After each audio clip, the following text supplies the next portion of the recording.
Al final, un negocio simplemente es una idea para mejorar la vida de las demás personas. Richard Branson. Bienvenidos a Conceptos, conversaciones casuales sobre conceptos importantes.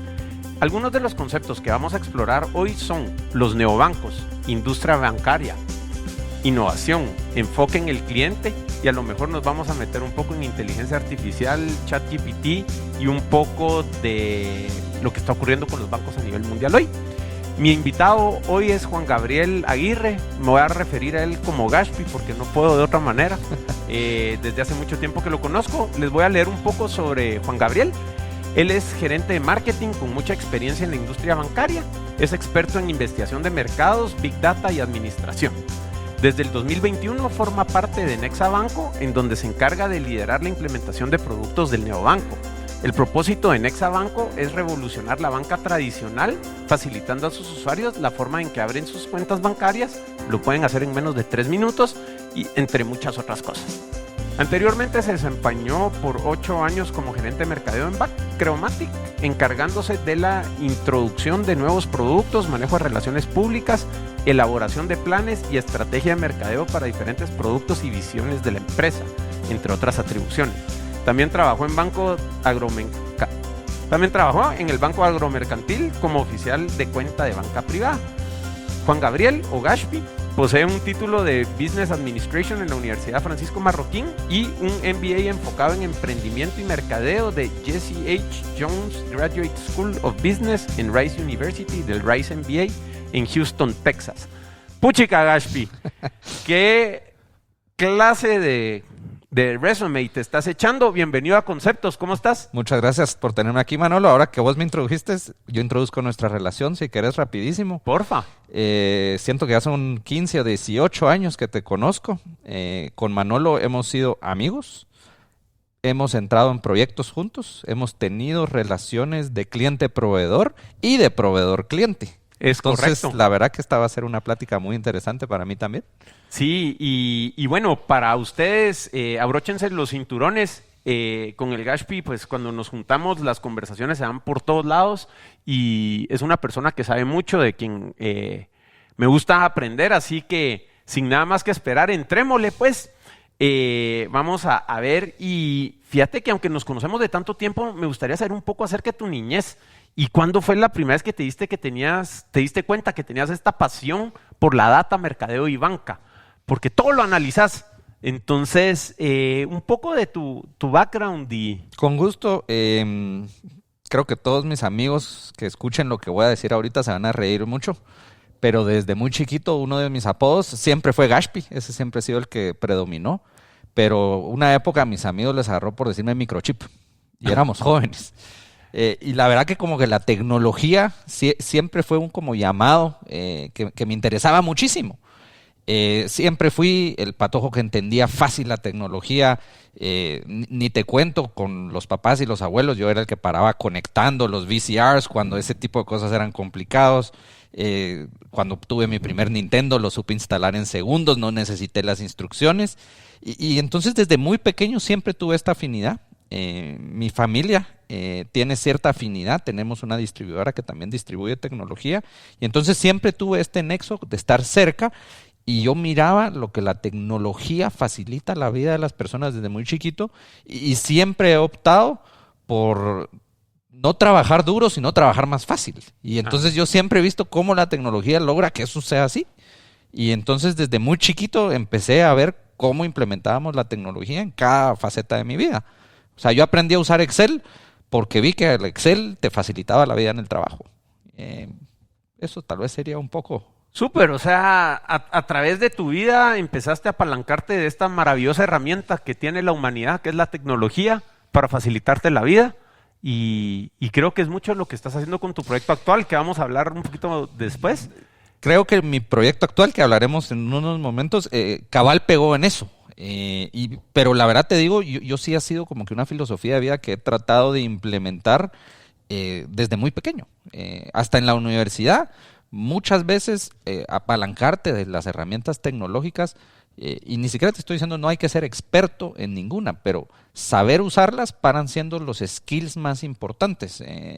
Tengo un tío con el que siempre platicamos de educación Y en la educación yo creo que uno de los skills, y peor ahora con ChatGPT, que ahí hablaremos más tarde, uno de los skills más importantes que los niños tienen que tener ahora no es necesariamente memorizarse las cosas como fue en nuestra época en el colegio, es cómo hacer búsquedas eficientes en Google para encontrar y poder discernir la realidad de las mentiras que a veces uno encuentra online. Totalmente. Y entonces esos son como los skills que uno tiene que tratar de inculcar con los hijos y que ojalá los colegios hagan cada día mejor trabajo en inculcar ese tipo de enseñanzas, a diferencia de las enseñanzas tradicionales que nosotros tuvimos. No podría estar más de acuerdo. Vos, lo he mencionado en otros episodios del podcast y ayer, bueno, más adelante hablaremos de ChatGPT, pero ayer ya liberaron a los developers el ChatGPT 4. Estuve en la madrugada jugando con eso. Viene bonito.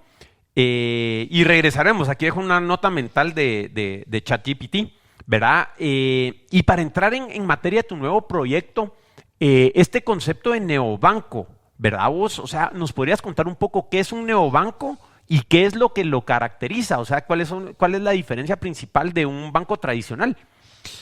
Ok, neo, creo que no es gran misterio que suena la palabra nuevo. Es la definición neo, nuevo, banco.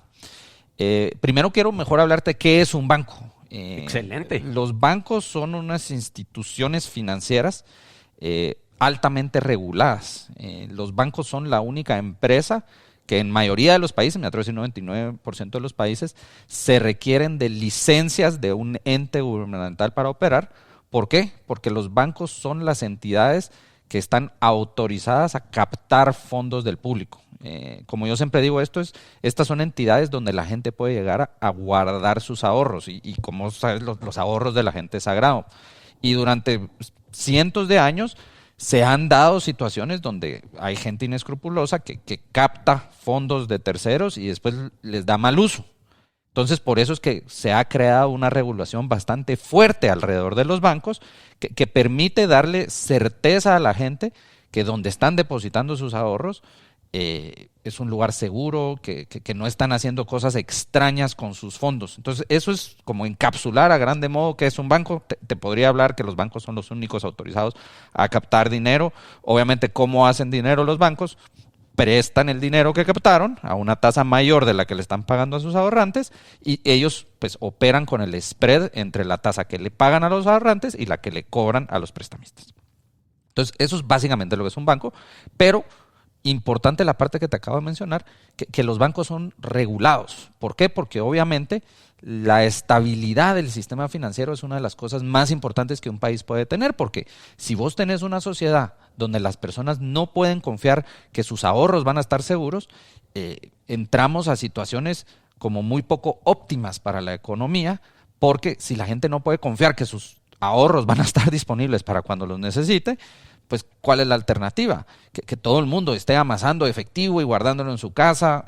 Sabemos las ineficiencias que ese tipo de cosas traen. Correcto. Ok, entonces eso, vistazo rapidísimo, ¿qué es un banco? La historia de los bancos en 4 minutos con el Gashpi. Creo que seguro no incluye un montón de cosas, pero creo que toqué los puntos claves. Ajá. Entonces ahora los neobancos son este nuevo concepto que ha estado naciendo relativamente reciente. Yo te digo que el concepto ha de tener unos 12, 15 años, que son bancos de nueva generación. O sea, mayoría de los bancos son instituciones muy tradicionales, algunas tienen cientos años de operar en los países y son un emblema que todo el mundo conoce, generalmente tienen un edificio grande y obviamente inspiran estos niveles de confianza porque el abuelito usaba este banco, el papá lo usó y entonces uno lo usa y la verdad que el modelo funciona bastante bien, pero es un modelo que tiene muchísima regulación y por eso ver muchos nuevos players en esta industria es relativamente raro en prácticamente todos los países del mundo.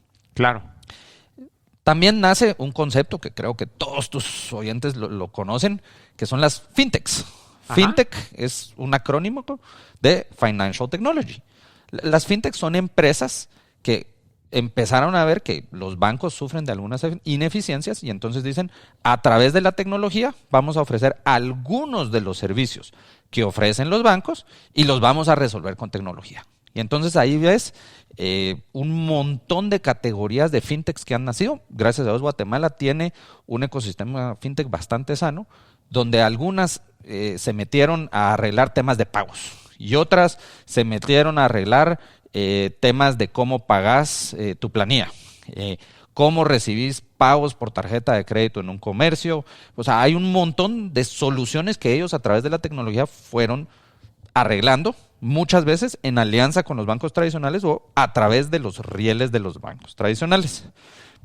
Entonces, para mí un neobanco es como que la única empresa que es la unión entre una fintech y un banco. Entonces, tiene todas las ventajas de una fintech, o sea, que es de relativamente nueva procedencia y puede usar tecnologías absolutamente nuevas, pero que también cuenta con una licencia bancaria.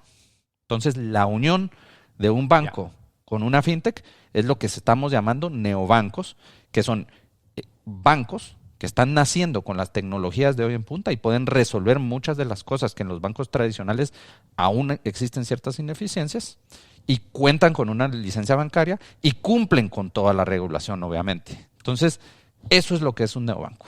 Ya. O sea, es una fintech autorizada por el ente regulador central de un país para poder operar como banco. Total. Wow, qué interesante vos. Y bueno, estaba leyendo por ahí, investigando un poco, que una de las principales diferencias que puede percibir un consumidor, pongamos, con esto de los neobancos, es que usualmente los neobancos manejan muy pocas agencias o llegan a operar exclusivamente con tecnología. No sé si es cierto lo que leí o cuál es tu perspectiva con eso. Ahí mi perspectiva es la siguiente. Creo que una de las grandes ineficiencias de los bancos es un tema simplemente que nacieron antes y entonces el modelo de servir a los clientes era otro. Y en los últimos años, y peor con la pandemia, la gente ya está mucho más acostumbrada a ser servida por el canal digital. Y entonces voy a hacer un énfasis aquí. Entonces, si vos tenías un banco en 1940, 1950, ¿cómo era la única manera de servir a los clientes? O sea, teléfono a duras penas era un canal comunicacional. Montabas una red grande de agencias para que los clientes tuvieran la comodidad de poder visitarte en varios lugares. Y eso funcionó perfectamente para la era. Hoy en día ya no es necesario tener un lugar físico para que la gente pueda llegar a hacer sus transacciones financieras. Entonces, mayoría de los neobancos optan por o no tener red de agencias o tener una red de agencias muy reducida, porque la única necesidad, por lo menos que nosotros en el proyecto que hablaremos en un segundo hemos visto que la gente todavía tiene es el efectivo algún día desaparecerá, pero no creo que va a ser en los próximos años. Entonces, la gente todavía necesita efectivo, pero hay varias empresas que ya montaron redes de ATMs que te dispensan efectivo en prácticamente cualquier lugar. Entonces, fuera de eso, un banco no necesita una red de agencias hoy en día para servir a sus clientes con prácticamente todos los productos financieros. Obviamente tienen que ser muy creativos en cómo van a solucionar un montón de los problemas logísticos de cómo abrir una cuenta sin que la persona te visite, cómo colocar un préstamo sin que la persona te visite, pero esa es parte de la creatividad que un neobanco tiene que tener para entender cómo competir hoy en día. Y tal vez el último tema que yo digo es, yo siempre digo que nuestra tesis de que los neobancos funcionan, lo validan los mismos bancos actuales, porque uno ve las inversiones que los bancos actuales están haciendo en convertir su canal digital en el canal principal para servir a los clientes, y entonces uno dice, sí, los bancos grandes con mucha experiencia están haciendo mucha inversión en este canal, es como que muy lógico de que ahora uno puede tener un banco sin necesidad de tener todos los otros canales. Vos, re bien. O sea, un poco lo de Marc Andreessen, que software is eating the world y convirtiendo átomos en bits, pues eso es lo que hace un neobanco, o sea, convertir las agencias físicas en agencias digitales. Me encanta ese dicho, Manolo.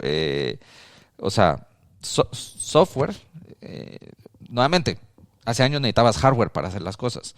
Hoy en día necesitas software y con el invento de la nube, y nos podríamos meter en ese tema, que sabes que soy un gran apasionado de ese tema, ya ni siquiera te tenés que preocupar vos de tener los fierros en tu data center o algo así, porque las eficiencias que la nube te da también son otro gran avance, porque puedes dejar que alguien más se dedique a eso, que es experto, y vos dedicarte al software, a la entrega de soluciones para las personas. Total, total. Es un poco lo que mencionabas con el setup para grabar el podcast. O sea, ya prácticamente en una mochila cargas tu estudio de audio o video y YouTube se encarga del resto, Spotify y eso, ¿verdad?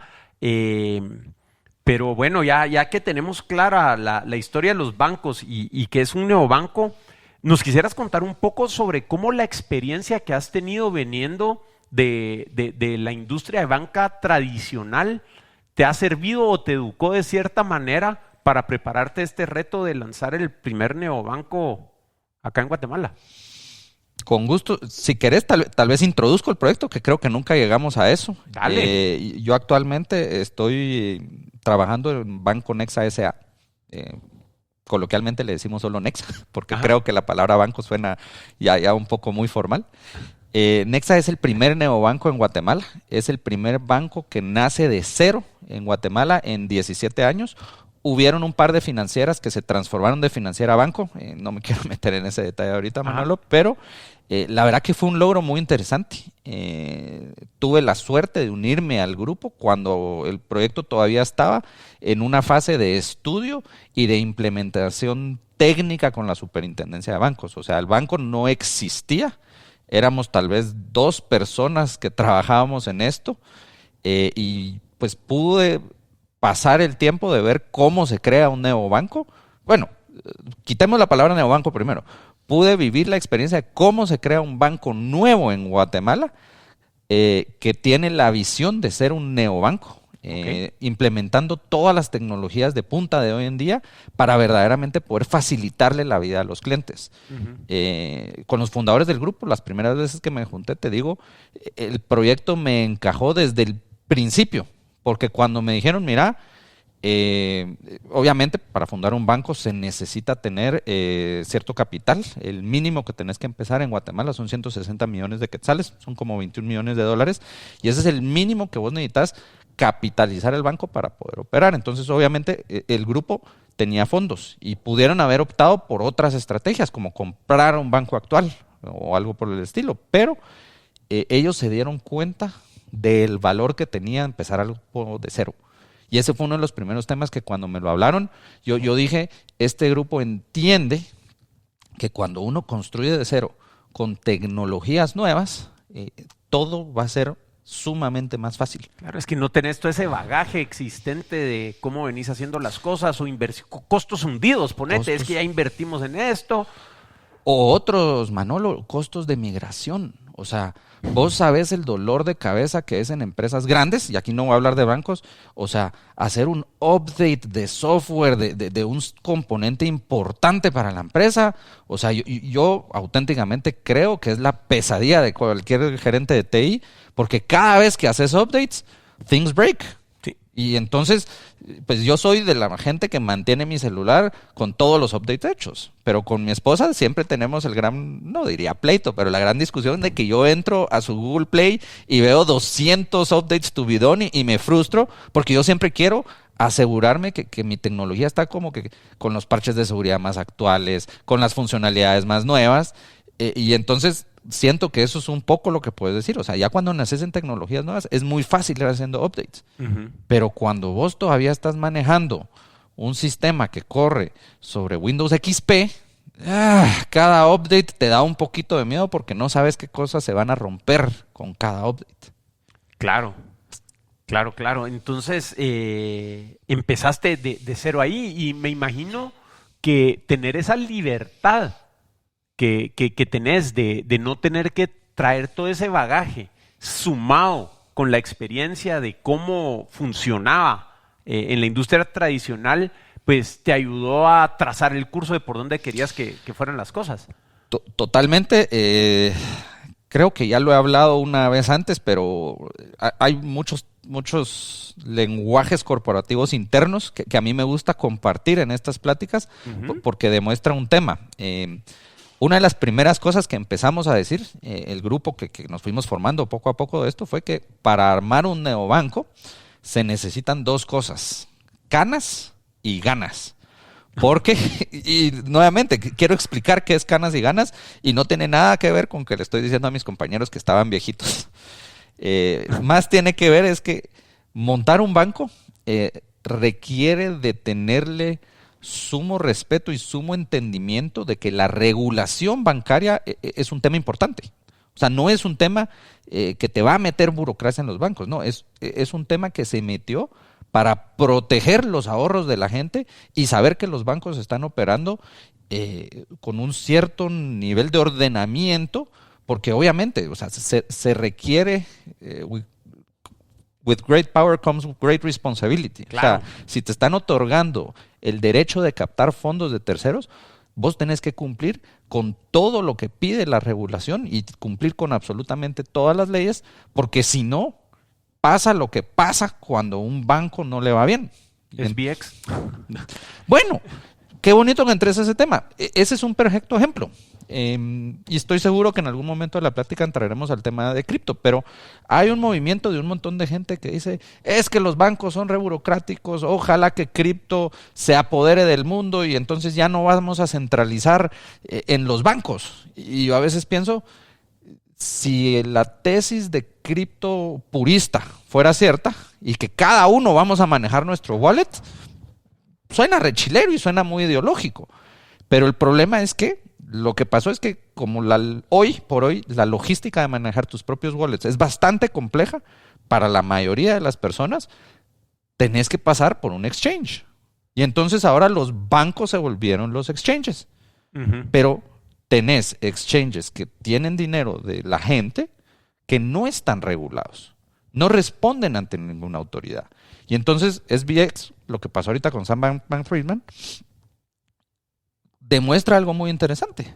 O sea, como no había regulación sobre esto, lograste tener una quiebra más grande que Enron, si me acuerdo correctamente. Sí, yo creo que sí fue más grande. Eso no pasa en un ambiente regulado, porque en un ambiente regulado se hubieran dado cuenta que esta empresa estaba apalancada a un nivel que era inmanejable, pues. Total, y sí, creo que en QuickBooks llevaban la cuenta ahí. Imagínate, una empresa del tamaño de eso en un software que está diseñado para las pequeñas y medianas empresas. Claro, o sea que ponete en Nexa y en otros bancos de este tipo, en otros lados, la creatividad tecnológica y las herramientas y estas nuevas experiencias para el usuario siempre tienen como una guiding star, pongamos, la regulación bancaria del país. Ponete, hay que dejarlo claro y alrededor de eso es que se construye todo. Correcto. Y lo bonito, tal vez, Manolo, y parte de las cosas es, como te digo, cuando hablé con este grupo, existía la opción de salir y pongamos una fintech seria. Pero nos dimos cuenta que en el ecosistema actual de Guatemala, si solo tenés una fintech, necesitas partner up con un banco para hacer muchos de los temas que querés hacer, porque al final de cuentas, yo creo que hay como que 4 grandes rubros que los bancos le ayudan a la gente. Los que todos conocemos, que es pagar, o sea, te ayudan a hacer tus transacciones de día a día, te ayudan a ahorrar, obviamente si tenés excedentes de dinero, los querés mantener en un lugar seguro. Te ayudan a invertir, es un poquito similar al de ahorrar, pero tiene sus matices diferentes. Y obviamente a prestar. O sea, cuando vos tenés una idea o una necesidad, los bancos son los que te pueden dar la liquidez, aunque vos no contés con todo el dinero en ese momento. Y pues el ejemplo más claro de ese es, obviamente cuando alguien quiere comprar una casa, tener suficiente dinero para comprar una casa completa en efectivo es un lujo que muy poca gente tiene. Pero los bancos te permiten endeudarte a un largo plazo para que vos seas dueño de tu propia casa y es en base a que ellos te pueden prestar la liquidez de la demás gente para que vos puedas comprar tu casa a cambio de que estés pagando un interés mensual. Total. Mira, me queda súper claro. Entonces, ahora que tenés este guiding light y toda tu experiencia y esa pasión por tecnología y simplificar los procesos y usar esta herramienta, ¿verdad? Para mejorar la vida de las personas, contanos un poco sobre qué impacto esperás que tenga Nexa en nuestro mercado acá en Guatemala y cómo ves que pueden llegar a hacer las cosas a través de esta fusión entre fintech y banco que se llama un neobanco. Pues mira, un poco la expectativa, pues obviamente nosotros ahorita queremos crecer en clientes, pero la verdad, la misión por la que nacemos es por facilitarle la vida a las personas. Obviamente, como somos un banco, pues va a ir más alrededor de facilitarles el uso de sus finanzas. Claro. Yo en serio creo que Guatemala podríamos gozar de tener menos trámites, menos idas a lugares, menos entregar copia de tu DPI en 400 lugares. Y entonces, solo facilitarle la vida a la gente a través de la tecnología, dándole acceso a una cuenta bancaria, pues la bancarización creo que es uno de los grandes temas que nosotros podemos aportar. La última estadística que leí, y le voy a pedir a Mariana que después te pase exactamente cuál era que como 46% del país cuenta con una cuenta bancaria, y esto no es del total de la población, esto es de la población que puede optar a una cuenta bancaria, le hace mayores de edad. Ya. Entonces, eso es bajo. Y la prosperidad de una nación es importantísima que la bancarización cada vez sea más alta, porque la bancarización trae muchos spillover effects muy positivos. Obviamente, con la bancarización, formalizarte a nivel económico es mucho más fácil, entonces la economía informal decrece a nivel que la bancarización crece. Facilitar pagos, bajar el uso de efectivo es otro de los temas como muy importantes. La gente no realiza que obviamente los criminales, y voy a ser muy polémico con este comentario, pues en cierta medida trabajan, que por favor nunca le llamemos eso trabajo, pero porque saben de que hay incentivos, entonces salen y roban, y lo que roban es efectivo. Pero si vos bajas el nivel de efectivo que la gente está aportando, los criminales tienen menos incentivo por salir a robar, porque ya el premio por delinquir ya no es tan grande como el castigo que te agarren. Entonces, bajar el nivel de efectivo es otro de los rieles grandes que nosotros creemos que podemos empujar. Y solo quiero agregar un paréntesis aquí. No es que nosotros lo vamos a hacer solos. Nosotros sabemos que obviamente ya los bancos estaban invirtiendo en esto. Creemos que nosotros venimos a meter un canchinflín en el ecosistema, porque como nosotros no tenemos que adaptarnos a todos los procesos tradicionales y podemos repensar las cosas, creo que podemos romper el status quo de un montón de cosas que los bancos tradicionalmente hacían, y entonces obviamente estos rieles van a empezar a fluir más para todo el sistema bancario, no solo para los que van a ser clientes Nexa. Ya. Efectivo, bancarización, y la otra, Manolo, que para mí siempre es muy importante, es simplicidad en los trámites. Bromeamos a lo interno, y creo que vos ya lo experimentaste. Abrir una cuenta en Nexa literalmente toma 3 minutos. Sí. Y abrir una cuenta en dólares, o sea, siempre la primera cuenta que te abrimos es una cuenta en quetzales, toma segundos. Pero cuando digo segundos es apachar 3 botones. Entonces, abrir una cuenta de ahorro, nosotros les llamamos alcancías. Las alcancías de ahorro que nosotros tenemos son un producto que adrede lo diseñamos ambiguo, solo les llamamos alcancías, porque, y obviamente no es que nosotros lo inventamos, estamos viendo buenas prácticas de otros países. En Estados Unidos y en Europa, este tema de money pots ha ayudado que la gente sea mucho más ordenada con sus finanzas. Nosotros les llamamos alcancías para traerlo localmente. Entonces, abrir una alcancía con nosotros, que es otra cuenta separada a tu cuenta principal, es cuestión de segundos. Y que la gente escoja cómo usa sus alcancías les simplifica el uso de sus finanzas. Y voy a dar los 3 ejemplos, y curiosamente yo sabía que 2 iban a pasar, y el tercero ya lo vimos con clientes reales guatemaltecos. Yo soy sumamente ordenado y manejo mi presupuesto asentado, y entonces para mí estas alcancías me facilitaron la vida, porque entonces ahora yo puedo tener el money pot donde tengo los gastos de la casa, el money pot donde estoy ahorrando para el viaje, el money pot o la alcancía donde tengo cosas específicas, ¿cómo es? Ahorros que están especificados para un uso particular. Mi esposa es una entrepreneur y tiene como 3 negocios. Ella, como usó sus alcancías, ella abrió 3 alcancías, y en cada una de las alcancías mantiene cada uno de sus emprendimientos. Sí, pues. Y lo que estamos notando, obviamente, hay un tercer grupo de personas que está abriendo varias alcancías y tienen ahorros específicos, pero solo son ahorros, porque siguen manejando sus gastos desde la cuenta principal. Ajá. Tienen ahorros específicos para 3 o 4 diferentes sueños. Entonces, hemos visto clientes que tienen su ahorro para el viaje, para el carro, y no me acuerdo ahorita el nombre del tercero, pero eran como que sueños bien específicos. Y cada semana empiezan a pasar montos específicos a cada una de esas cuentas. Entonces, ordena. Ayudar a la gente a ordenar sus finanzas, que lastimosamente, y creo que con vos algún día lo platicamos, hablar de finanzas siempre es tabú. Sí. No es una conversación que uno toma con sus amigos, mira, y cómo te organizas. Y yo creo que no debería ser tan tabú, pero lo que sí debería ser más fácil. O sea, si yo necesito 2 cuentas para poder llevar lo que es de la casa y el ahorro que estoy haciendo, debería ser muy fácil para los clientes hacerlo. Y regresando al punto, que no me acuerdo si lo dije al principio, en Nexa es más fácil abrir, sin ser cliente, tu primera cuenta y otras cuentas que ir a los bancos actuales a abrir tu segunda cuenta o tu cuenta en dólares. Uh-huh. Vos, qué interesante. Y nos podrías explicar a grandes rasgos, yo viví el proceso, pero por si alguien nos está oyendo, ¿cómo es el proceso para abrir una cuenta? O sea, ¿cómo funciona? Contanos. Con gusto. Pues mira, yo recuerdo que al principio, pues obviamente yo vengo de banca, yo tenía las estadísticas muy frescas de cuánto tiempo toma abrir una cuenta bancaria en cada uno. Y la mayoría de los bancos toman, si te va bien en una agencia, en 12, 15 minutos salís con una cuenta bancaria. Y entonces nosotros dijimos, no puede ser, o sea, 12 minutos y aparte el tiempo que te tomó ir. Entonces nos retamos y nos pusimos adrede metas. Reach for the moon, ¿cómo es? Reach for the moon, reach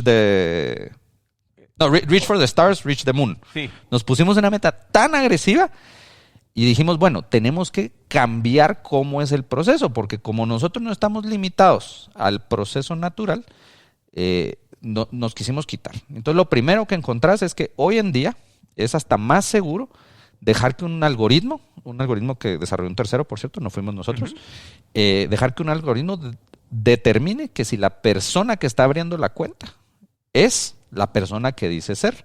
Y tenemos varias herramientas. La prueba de identidad. La prueba de identidad. La herramienta básicamente te pide que le tomes una foto a tu DPI en la parte de adelante y de atrás. Esta tecnología es tan buena que automáticamente detecta que no estés tomando una foto de una foto, que el documento no esté alterado. O sea, ellos ya tienen... Yo estuve probando un par de cosas, vos. Pues, o sea, sí, se por vale. Ejercicio académico. El ejercicio académico se vale, pero te digo, la tecnología es capaz de saber si es foto de foto, si la tapaste con un dedo en una esquina. Entonces la tecnología automáticamente nos deja tomarle la parte de adelante y de atrás del documento.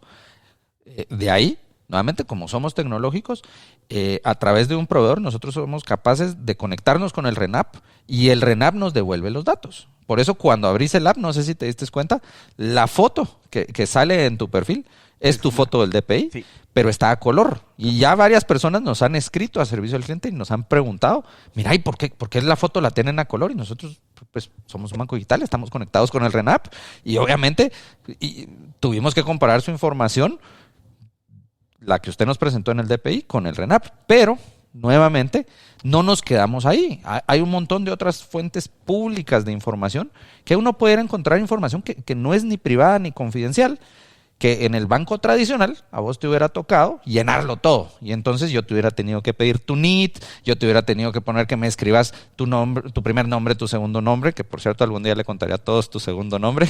Y tercero. Y tercero. Aquí en el podcast soy Manolo. Tu fecha de nacimiento, o sea, todos los demás bancos te hacen llenar esta data. Ajá. Nosotros quitamos toda esa parte porque a través de rieles tecnológicos pudimos ir a traer la información del cliente. Y una de las promesas de valor que queremos hacer como marca es que si ya te pedimos un dato una vez y nosotros lo tenemos, no lo volveremos a pedir porque, nuevamente, como yo te digo, en el grupo de Nexa habemos varios exbanqueros, varios exreguladores y una de las cosas que no entendemos es, por lo menos yo fácilmente he dado unas 200 copias de mi DPI porque cada vez que voy a hacer un trámite me piden la copia de mi DPI, pero ellos ya lo tienen. Lo que pasa es que por las logísticas de operar en ambientes tecnológicos, es más fácil endosarle el problema al cliente y que se vuelva a identificar, que nosotros tener sistemas para poder identificarlo positivamente. Seguro. Entonces, regresando, hacemos una prueba de vida donde te pedimos que le tomes la foto a la parte de adelante, a la parte de atrás y que te tomes una selfie. Esto se corre en un algoritmo, nos vamos al RENAP, vamos a otras fuentes públicas a conseguir otra información que como banco tenemos que hacer y te hacemos 3 preguntas muy sencillas que por regulación lo tenemos que hacer. La primera es si eres una persona políticamente expuesta, la segunda es si eres un contratista o proveedor del Estado. Si respondes que sí o no a estas 2 preguntas, eso no altera si vas a poder abrir una cuenta o no. Simplemente, si uno es un contratista proveedor del Estado, uno tiene que proveer más información a la hora de abrir una cuenta bancaria, lo mismo para las personas políticamente expuestas.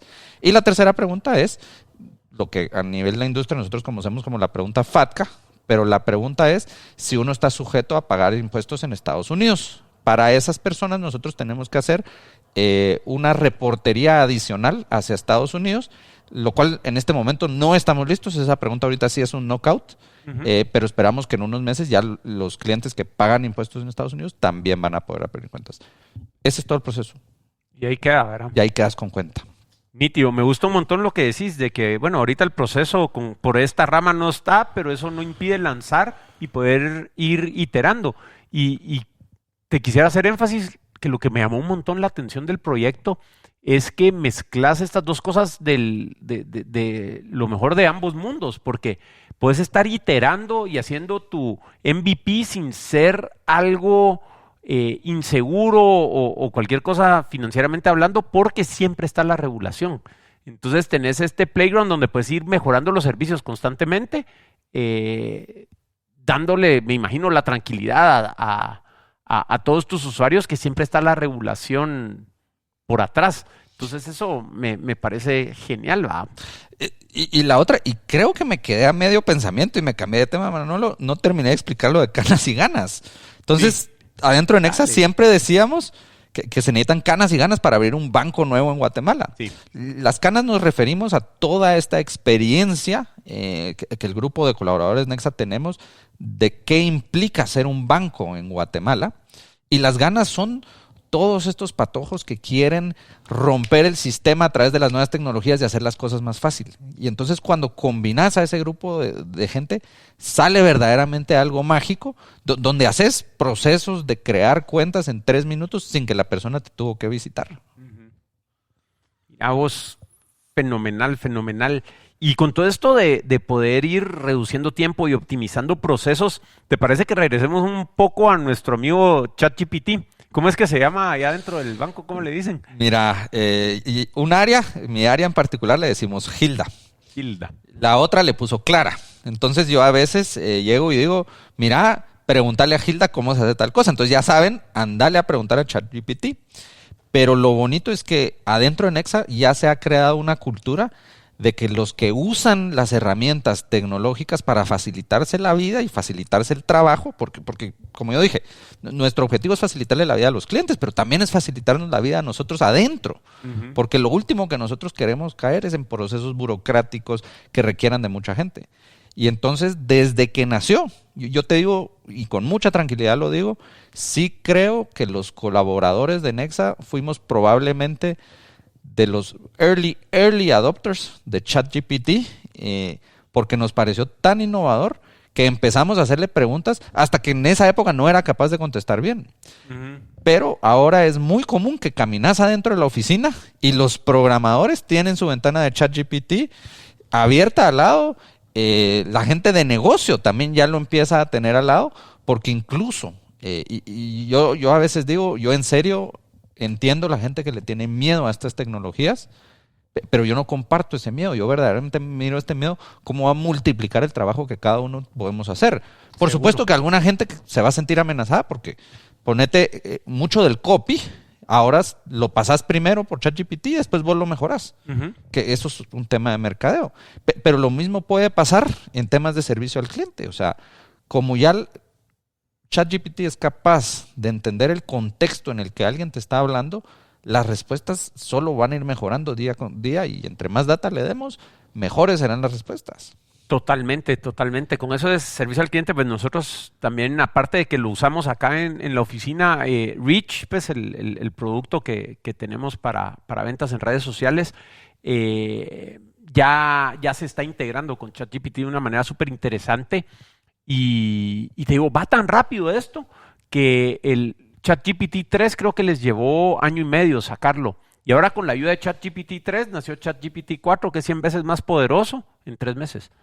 Entonces, lo estaba viendo hoy en la mañana y algo que te cuento que están viendo está tan poderoso para leer los contextos que una de las funcionalidades que están prometiendo es poderlo utilizar para control de fraudes. Yo no había pensado en eso, pero que ya puede detectar fraudes, Hilda. Entonces, es algo interesante que creo que en ambas de nuestras áreas pues va a ser bien, bien importante.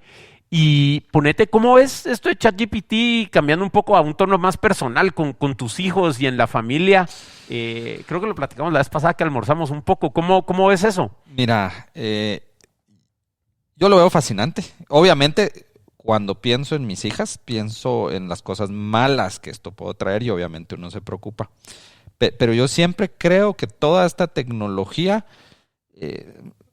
toda la vida, me atrevo a decir, la gente ha tenido temor por lo que viene y siempre ha resultado ser una experiencia transformadora, positiva para las sociedades. Obviamente habrán missteps en el camino, pero yo auténticamente siento que mis hijas van a gozar de un mundo bastante diferente. Uh-huh. En nuestra época, pues todavía empezamos con las enciclopedias en carta a la hora de la educación. Ajá. Ya cuando empezó la Encarta 94, que era en un CD, era revolucionario porque ya solo typeabas, ya no era ir a jalar el libro. Yo ya no viví la época de Wikipedia, por decirlo así. Y esta es nuevamente otra transición en cómo podés salir a buscar información. ¿Que hay riesgos de que se confunda ChatGPT? Sí, pero salir a buscar información, y vos que tenés un hijo un poco más grande que las mías, la cantidad de preguntas y la curiosidad que mi hija tiene del mundo, a mí me frustraba no poder decirle, mira mi amor, de eso no sé nada. Y me pregunta a veces unas cosas que uno dice, ¿qué creatividad tienen para preguntar? Y no sé ni qué responder. Y ahora uno, ¿sabes qué? Y podés hacer la pregunta y tratar de entender el concepto y traducírselos a ellos. Verdaderamente da una riqueza de información que yo creo que va a cambiar tanto cómo trabajamos, estoy seguro que va a cambiar la manera en cómo educan. O sea, definitivamente escriba un ensayo de 500 palabras sobre cualquier tema, ya no es un método efectivo de enseñanza, creo yo. Claro. Entonces ahora la educación va a tener que ser mucho más de entender conceptos y cómo encontrar la información para entenderlos.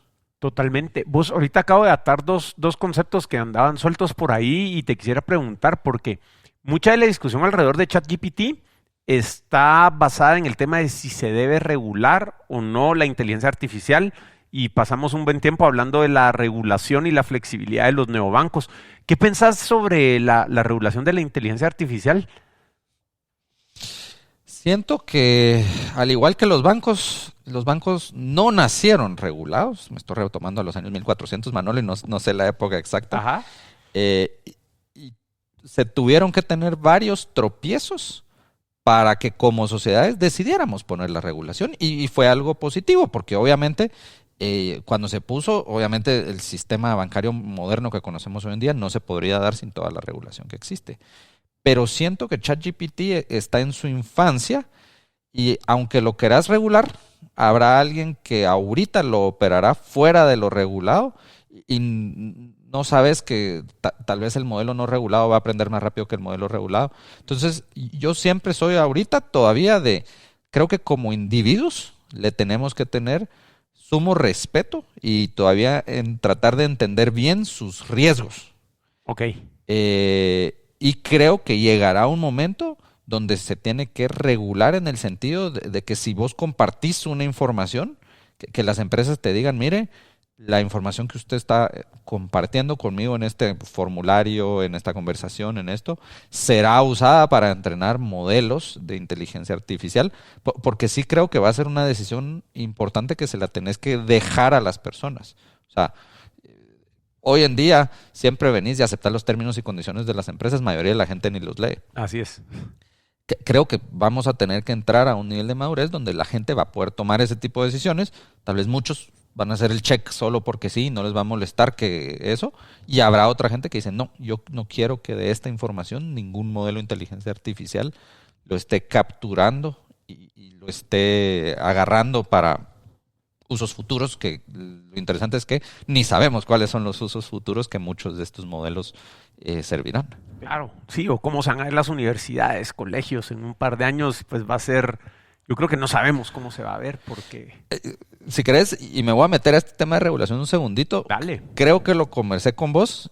Hay un modelo de ChatGPT que no es conversacional, sino que lo que se dedica es a hacer fotos. Uh-huh. Y en las primeras iteraciones del modelo, yo ya me he metido con mi hija y le pido, quiero un hipopótamo vestido de Superman en un bosque, y algunas veces le pega lindo y a veces hace unas cosas así que uno dice, esto sí no está muy bonito. No mires.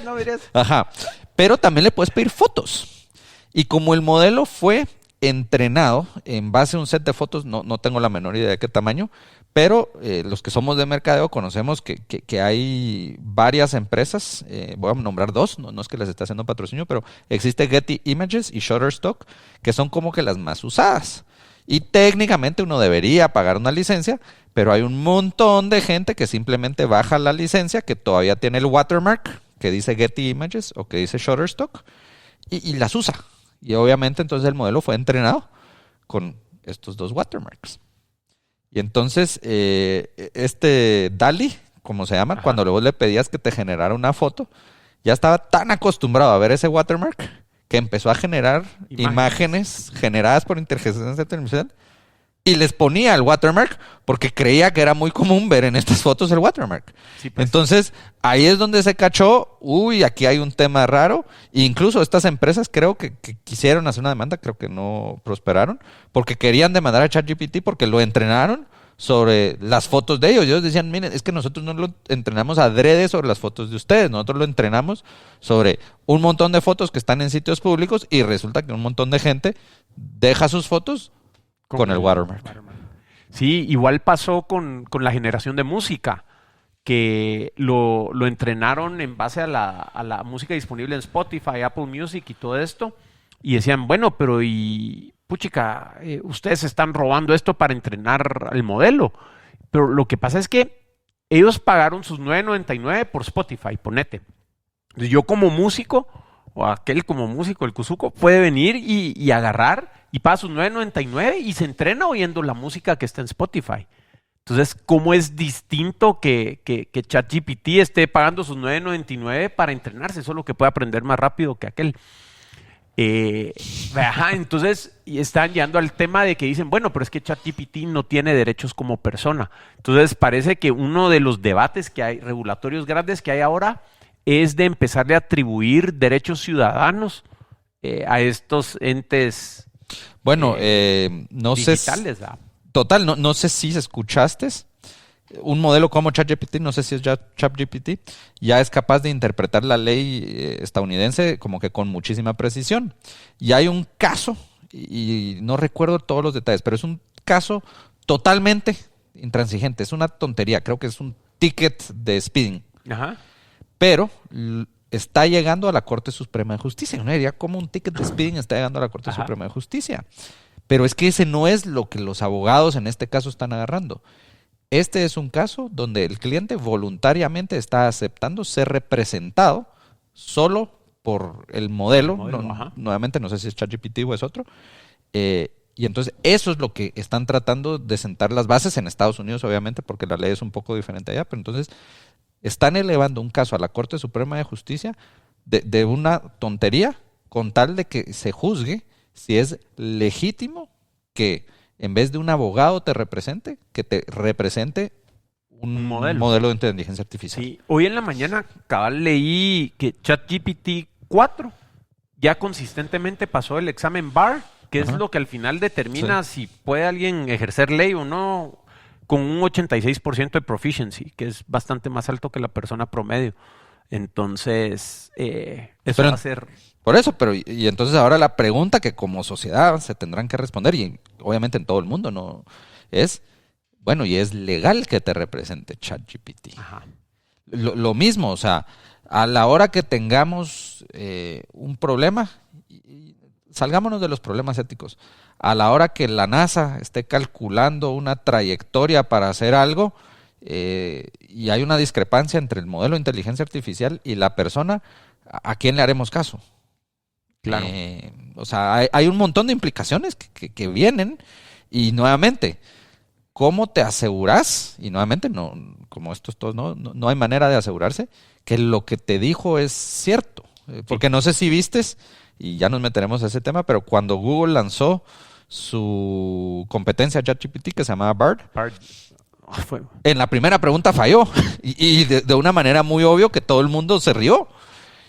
¿Cómo haces que cuáles son los riesgos de que eso suceda? Y después, ¿cómo pasa de que si responde lo suficiente y mayoría de nosotros le creemos algo que era falso? Claro.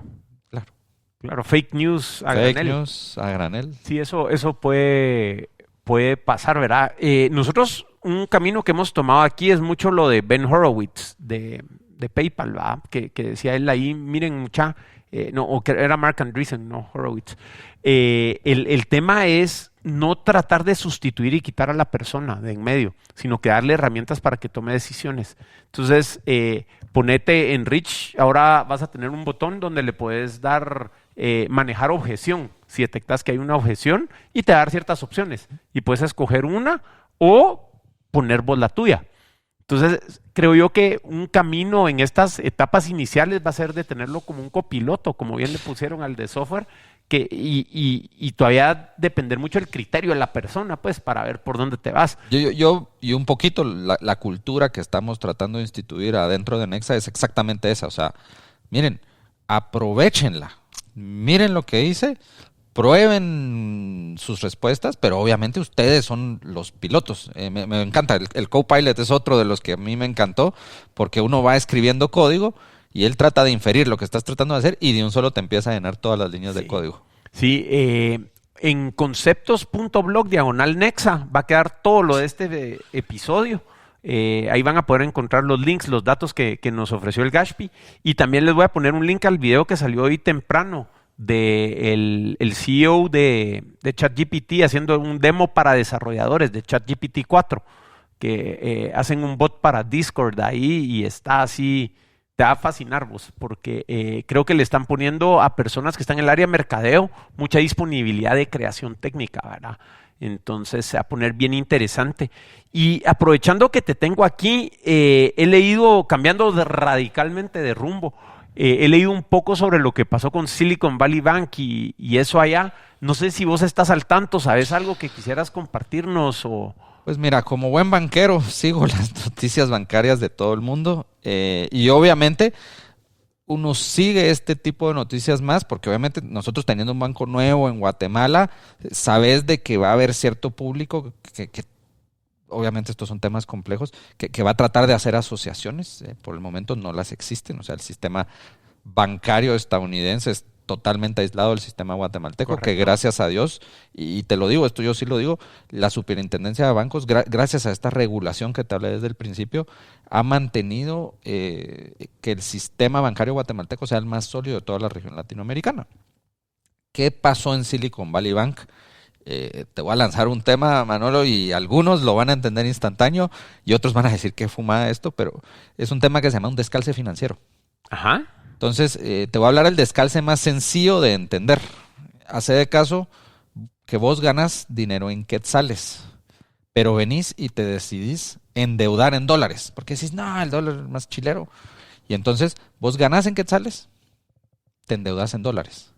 ¿Ok? Y entonces vos tenés que pagar todos los meses un monto para pagar tu deuda, pero vos ganás quetzales. ¿Qué pasa si el quetzal se empieza a apreciar contra el dólar? Tu deuda en dólares se siente más fácil cada mes pagarle. Vos decís, ¡qué chilero! Ajá. ¿Qué pasa si pasa el inverso? el quetzal se empieza a depreciar contra el dólar. Vos cada vez necesitas más quetzales para comprar dólares. ¡Ah, la gran! Ahora tengo que pagar de vuelta más. Y entonces vos tenías ahí lo que se llama un descalce financiero, porque tus ingresos eran en una moneda y tus gastos eran en otro. Okay. Entonces ese es un descalce financiero el más fácil de entender. También existen descalces de tiempo. Generalmente los bancos hacen préstamos a 15, 10, 20 años, no importa, y generalmente sus depósitos no están calzados con esa fecha, porque ¿qué banco conoces que te dé un certificado de depósito a 15 años? Entonces los bancos, mucho de su vida es manejar calces. Entonces ellos tienen depósitos de la gente que en cualquier momento los pueden sacar. Tienen certificados de depósito de 1 a 5 años, y entonces ellos manejan depósitos calzados a 5 años y obligaciones de 15. Entonces manejas ese descalce, obviamente tratás de calzar. Los bancos mayoría del tiempo se mantienen muy neutros en moneda, o sea, no mantienen descalces de moneda. O sea, si ellos tienen tantos depósitos en dólares, ellos tratan de prestar en esa misma moneda. Okay. Y si tienen tantos depósitos en quetzales, tratan de hacer eso. Silicon Valley Bank pasó lo que se llama un descalce financiero de tiempo. Desde el 2008, la crisis del 2008, Estados Unidos empezó en un concepto de apretar muchísimo las tasas de interés. Eso quiere decir que las tasas de interés prácticamente eran cero. Cuando la tasa de interés es prácticamente cero, las empresas tienen muchísimo incentivo por endeudarse, porque pagar el dinero a tasas bajísimas es como muy fácil. Claro, el acceso a capital es barato. El acceso a capital es barato. Y por eso ves que hay empresas que no son ni rentables que logran conseguir valuaciones altísimas, porque como el dinero no se está descontando en el tiempo muy alto, vos lográs conseguir valuaciones y el dinero fluye muy rápido. Con la pandemia y la inflación que se vino, obviamente el ciclo de tasas de interés se empezó a apretar muchísimo. O sea, quiere decir que las tasas de interés líder empezaron a subir. Pero ¿qué pasó específicamente con Silicon Valley Bank? Silicon Valley Bank tenía los depósitos de los clientes y entonces si los clientes te depositaron dinero, vos tenés dinero. No tenían como que dónde invertirlo, no tenían suficientes proyectos que ellos sanamente se sentían confiados en prestar ese dinero. Entonces, obviamente en Estados Unidos lo que haces es decir, compro bonos del Tesoro de Estados Unidos. Pero en vez de comprar de corto plazo, compraron bonos del Tesoro y no me acuerdo exactamente, pero te voy a dar un ejemplo, 10 años. Ajá. ¿Qué pasa si vos compras bonos hoy, cuando las tasas son del 7% y las tasas empiezan a subir? El valor de los bonos cae. Y entonces, como el valor de los bonos cae, ellos seguían recibiendo los intereses de los bonos que compraron a la tasa que pactaron. Y obviamente los bonos del Tesoro de Estados Unidos no van a defaultear, les hubieran seguido pagando todo. Pero ¿qué pasa? Ellos tenían depósitos mucho más grandes que el valor de los bonos. Y entonces, cuando ellos empezaron a vender los bonos a pérdida, tenían pérdidas del lado de los activos y tenían pasivos que ellos legítimamente son de los clientes. Entonces se les descalzó el tiempo de sus depósitos, se les descalzó el tiempo de sus activos, sus bonos, con el de sus depósitos. Entonces, sus depositantes empezaron a retirar el dinero, ellos tuvieron que vender los bonos a precios más baratos de lo que lo compraron y tuvieron que tomar la pérdida. Y llegó un momento que esta pérdida es muy grande. Preocupa que sea un tema sistémico en Estados Unidos. La realidad es que ese es un riesgo que ahorita todo el mundo dice, ¡ay, qué fácil era verlo! Perdón, toda esa gente que dice, puchica, si tenían una bola de cristal, no sé cómo no son millonarios de la bolsa. Los deportes dicen que son Monday morning quarterbacks. Monday morning quarterbacks. Entonces ahorita, y obviamente, yo no sé si quiero decir que estoy de acuerdo o en desacuerdo, pero la Casa Blanca entró y dijo que sí, no se preocuparan los depositantes, que el gobierno iba a respaldarlo todo. El problema de hacer eso es que no sabes cuántos otros bancos están en situaciones similares. Entonces, ese es el riesgo sistémico que hay en Estados Unidos. No creo, nuevamente, no soy un oráculo, no creo que haya un contagio más allá de las economías que se vean muy similares. Creo que Credit Suisse ya también está teniendo un par de problemas. Va a ser, obviamente, en muchas de estas economías donde la compra de bonos y el flujo de capitales es como que muy, muy ágil. Y donde los bancos obviamente tenían este descalce. Vos, 1.000.000 de gracias. Mira, ya cubrimos todo lo que tenía yo en mi hojita, que por primera vez usé hojita hoy. Y muchísimo más. Algo que tengo aquí, no sé si quisieras platicar un poco. Yo te considero como una persona altamente creativa e innovadora. Algunos tips de creatividad, innovación, o cómo entras vos en ese proceso de agarrar las cosas como son y ver una mejor manera de hacerlas. Y si hubiera algo más que quisieras compartir con la audiencia, porque creo que cubrimos bastante bien todo. Bueno, primero gracias por el halago, Manolo. Curiosamente yo no me considero creativo, yo me considero altamente sistémico. Pero... Ok, pero déjame decirte, habiendo trabajado con vos y en situaciones bajo presión, en relación cliente-proveedor, ponete tal vez ese pensamiento sistémico, lo tenés tan naturalizado que resulta en soluciones altamente creativas, ¿verdad? Que logramos bajar latencias ahí de cosas que estaban terribles. Recuerdo. Entonces, pues yo sí te percibo como creativo a través de un proceso sistémico, pues. Puede ser. Y nuevamente, mira, la primera que yo siempre le digo a la gente es, no hay que sobrecomplicarse las cosas. O sea, el pragmatismo a la hora tanto de los negocios como de la vida, yo siento que es un valor que deberíamos de valorar altamente, porque encontrar maneras prácticas de hacer las cosas es muy positivo. A veces te equivocas por el pragmatismo, pero creo que es más fácil arreglar un error que cometiste por pragmatismo que sobreanalizar y sobredimensionar. Y una de las cosas que yo siempre digo, y creo que con vos lo hemos platicado, es que es mejor lanzarse con las cosas no perfectas y arreglarlas en el camino que esperar la perfección. Porque la perfección nunca la vamos a tener. Siempre van a haber problemas y siempre va a haber algo que no vistes. Claro. Pero lo importante de que tus ideas o tus productos o tus conceptos estén en manos de alguien más para que te los critique es altamente valioso. Porque a través de la crítica es que uno itera. Y me encantó cuando vos dijiste, nosotros obviamente hablábamos del MVP y un nuevo concepto que no es tan común, no sé si lo has escuchado, el MLP. No, ese no lo he escuchado. Entonces está el Minimum Viable Product, el mínimo producto con el que lanzas a los clientes, y el que quiero llamar yo el Minimum Lovable Product, el que van a querer los clientes. La diferencia entre un MVP y un MLP es grandísima. Pero si vos no lanzás ese MVP rápido, nunca vas a llegar al MLP. Y puede que el MLP te tome 25 años lograrlo, porque cuando uno lanza un producto que la gente loves, o sea, y cuando digo amor, o sea, eso cuesta. Ajá. Y nuevamente, pero eso es lo que uno tiene que tratar de llegar, o sea, llegar a un producto o un concepto o una idea que la gente ame. Pero entre antes vos tenés ese MVP, antes tenés todo el feedback de los clientes o de las personas con que estás conversando que van a meterte a ese ciclo virtuoso de iterar.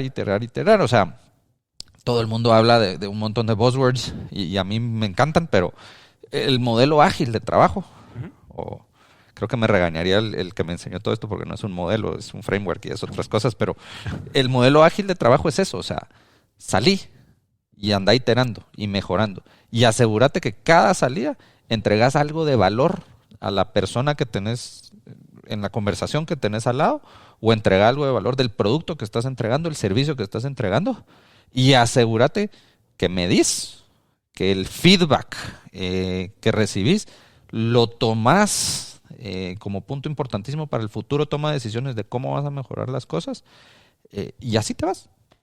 Nítido, Gashpi. Pues mira, qué gusto haberte visto tan seguido y haberte tenido aquí en Conceptos. De verdad que te agradezco un montón.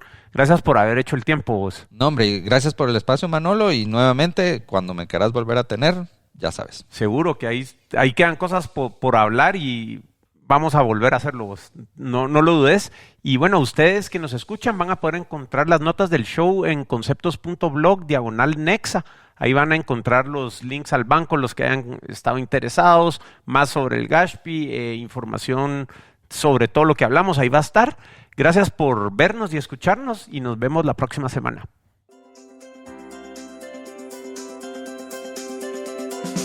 Apreciamos que nos hayas acompañado en este episodio de Conceptos. Si te gustó el contenido, suscríbete o déjanos una reseña en Apple Podcasts, Spotify, Deezer, Overcast o tu app de podcast favorito. No olvides visitar conceptos.blog para unirte a la conversación y aprovechar las notas del show. Para contactarnos, escríbenos en Twitter a @conceptospod o envíanos un email a show@conceptos.blog. Conceptos es una producción de Ricardo Cuzuco Ortiz, quien también graba, edita y masteriza el podcast. Manolo Álvarez conduce el podcast y conceptualiza todos los episodios. Gracias por escuchar y hasta la próxima.